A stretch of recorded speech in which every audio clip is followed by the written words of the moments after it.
একসময় আমাদের রাজ্য পশ্চিমবঙ্গ ছিল পুরো পৃথিবীর মধ্যে বেশ প্রসিদ্ধ একটি স্থান, বলতে পারেন সবথেকে ধনী একটি জায়গা। এমনকি যখন ইংরেজরা ভারতে আসেনি তখন আমাদের রাজ্য পশ্চিমবঙ্গের মুর্শিদাবাদ ছিল তৎকালীন লন্ডনের থেকেও বেশি সমৃদ্ধশালী। ঐতিহাসিক বিবরণ এটা বলে যে তৎকালীন ভারত ছিল সমগ্র বিশ্বের জিডিপির 24% এবং জিডিপির ওই ভাগের সবথেকে বড় কন্ট্রিবিউশন আসতো বাংলা থেকে, মানে আমাদের পশ্চিমবঙ্গ থেকে।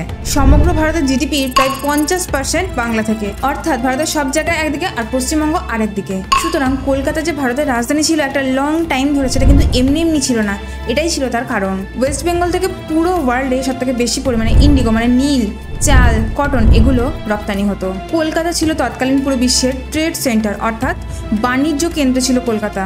এমনকি ইউরোপের ব্যবসায়ীরা বাংলাকে প্যারাডাইস অব নেশনস বলতো। এমনকি যে জাহাজে করে ইংরেজরা এদেশে এসেছিল সেই জাহাজটিও ছিল পশ্চিমবঙ্গেরই তৈরি, কারণ ওই সময় আমাদের রাজ্য ছিল শিপ বিল্ডিং হাব মানে জাহাজ নির্মাণ কেন্দ্র। আর সব থেকে খারাপ ব্যাপার হলো এটাই যে তারা বাংলা থেকেই সব থেকে বেশি পরিমাণ সম্পত্তি লুটে নিয়ে গেছে। তো ভিডিওটা এই পর্যন্তই।